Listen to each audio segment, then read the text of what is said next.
Today I want to talk about when you feel invisible in your neurodiverse marriage. I hope that this is somewhat of an encouragement for wives out there experiencing Cassandra Syndrome. So today I want to speak specifically to that group of women. When women are married to men on the autism spectrum, oftentimes they feel profoundly alone inside their marriage. In fact, I had an NT wife tell me just this morning that she'd rather be alone by herself than alone in marriage. So some people call this experience Cassandra Syndrome, and it's that painful feeling of being emotionally unseen, of explaining yourself over and over, trying to describe your loneliness, feeling like nobody fully understands what you're living with. So if that describes you, I want to start with something, and I want to say it very clearly. You're not imagining this experience, and you're not too much, you're not asking too much, and you're not weak for feeling exhausted by it. Many wives in a neurodiverse marriage carry a very quiet emotional burden, and today in this video, I want this video to be a place where you feel understood and supported and encouraged. So let's talk about the loneliness that people don't see. One of the hardest parts of Cassandra Syndrome type experience is this. From the outside, your marriage may look perfectly normal, right? Your ASD husband is probably a good provider. He's probably responsible. He may be very kind in certain ways. This is not an indictment against any ASD husbands. If I met your ASD husband, I would like him just fine. I'm sure he's a great guy. But nobody sees what goes on behind closed doors. Emotionally, something is missing behind closed doors. And honestly, you may feel like you're the only one initiating connection. You're the only one talking about feelings. You're the only one trying to repair misunderstandings. You're the only one doing the relationship work and so on. And after a while, that imbalance can feel incredibly heavy. And many wives tell me something like this. They say, well, I feel like I'm married, but I'm emotionally alone. That is Cassandra Syndrome right there. And that's a deeply painful place to live.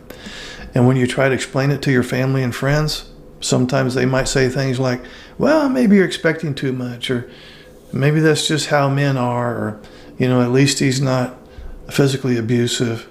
But they don't know what's going on, okay? And those responses, even though your family members and friends might be trying to encourage you, those responses miss the point. The pain is not about perfection. The pain is about emotional connection. And human beings, especially the neurotypical wives out there, are hardwired for emotional connection. It's not optional. It's right up there with water, food, shelter, and so on. Let's talk about the emotional mismatch. One of the realities in many neurodiverse marriages is that emotional communication styles are so different. For autistic men, they experience emotions deeply, but they struggle with reading emotional cues.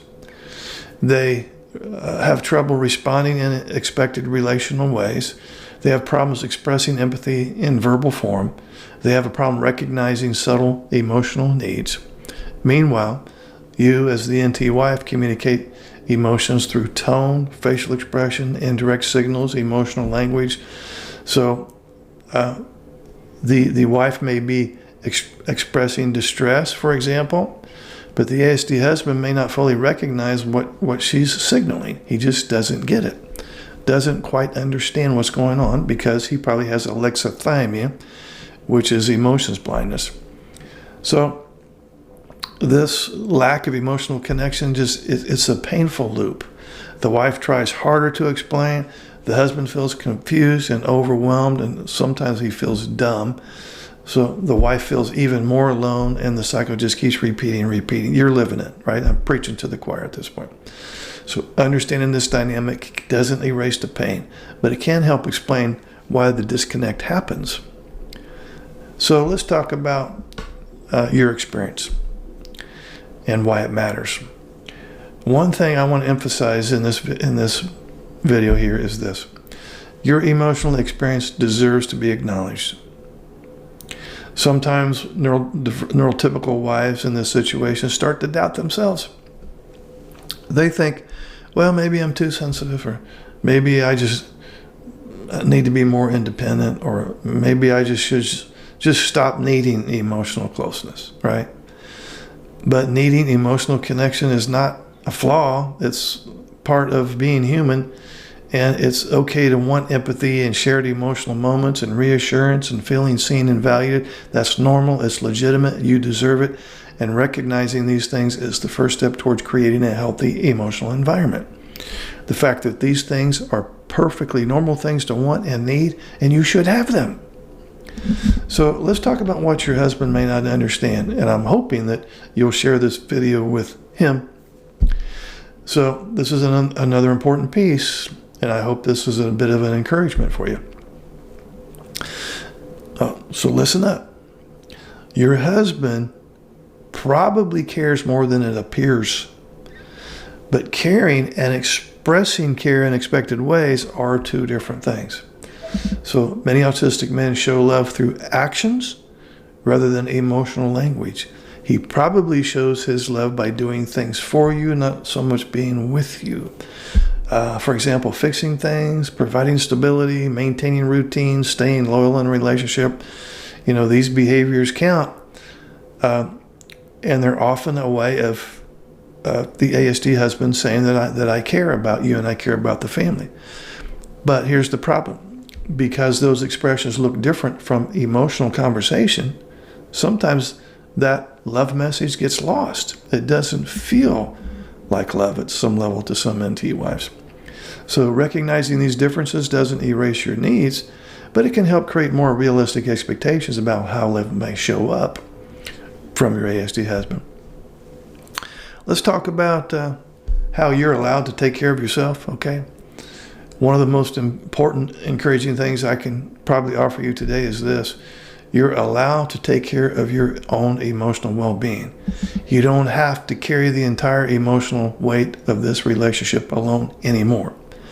Healthy self-care could include building friendships that offer emotional support, pursuing activities that nourish your identity, seeking counseling or support groups, setting healthy boundaries around emotional labor. You've been doing the lion's share of the emotional labor for how many years now? So these things that I'm mentioning here, they're not selfish, they're necessary. It's required for you to stay mentally and physically healthy. When you strengthen your own emotional foundation, you become less trapped inside this loneliness. Now let's talk about this. There is still room for growth, okay? The whole point of this video is to offer you some encouragement, and I hope I'm getting somewhere with this. The good news in this neurodiverse marriage is that things can improve. I'm going to briefly mention that I have 3 ASD men's groups. I have an ASD men's Q&A group. If they do that first, then they can go on to the men's masterclass. That's 6 weeks, all instructional. He's going to learn social skills and develop some emotional literacy in that group. And the third group is the advanced men's masterclass. That's going to be a total of 16 weeks. And they're back to back.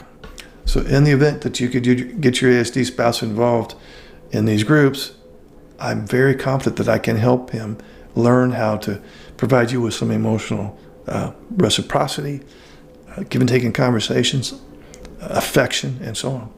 So even an autistic husband can lay down some new neural pathways, it's called neuroplasticity, and develop some social skills and develop an emotional vocabulary that will help your relationship. So the good news is neurodiverse marriages can improve if he will seek some outside assistance. When both partners begin to understand how their brains process emotions differently, communication can slowly change. Most autistic husbands, if not all of them, can learn more direct emotional responses, clear communication about feelings, structured ways of showing empathy. I teach this in my masterclass. And many couples discover that when expectations become clearer, misunderstandings significantly decrease. Now, change may be gradual. So I'm not saying that I have magic bullets, but change can happen, and it is very possible, and that's probably the best encouragement I can give you. You don't have to keep living like this. assuming your ASD husband would be willing to work with me in group. Now, if you're a wife experiencing Cassandra type loneliness, I want you to hear this right here. You're not invisible, your feelings make sense, and you deserve support, understanding, and emotional care. I understand your marriage may look different from others, but that doesn't mean your experience should be dismissed. Sometimes the first step towards healing is simply realizing that I am not the only person living this story. There's tens of thousands of other neurotypical wives out there who suffer from Cassandra Syndrome. If this message resonates with you, know that you're not alone. And if you'd like to learn more about navigating neurodiverse relationships with clarity and compassion, stay connected here, subscribe, like. In the meantime, take care of yourself. I'll see you in the next video. But the last thing I want to say is please comment. I want to hear your story. I want to hear your story. And I want to read your story, and I will respond. So please comment, and you can expect me to respond to your comment. Thank you. If you are in a neurodiverse marriage where one spouse is autistic and the other one is not, and you've been struggling for years and years, and you're kind of sick and tired of the routine, talk to me. Use me as your personal coach. I have groups, and I keep these groups small so that you can get a lot of one-on-one attention. I have 3 Q&A groups, one for ASD husbands, one for neurotypical wives, and I have a couples group where both spouses can attend. I also have 2 instructional groups, Cassandra Syndrome Recovery Group to help you cultivate some strategies to recover from years of emotional deprivation, and the Men's Masterclass, in which we take a deep dive on developing social skills and emotional literacy in the context of the neurodiverse marriage. We meet 1 hour a week for 4 weeks. So how much longer are you willing to wait?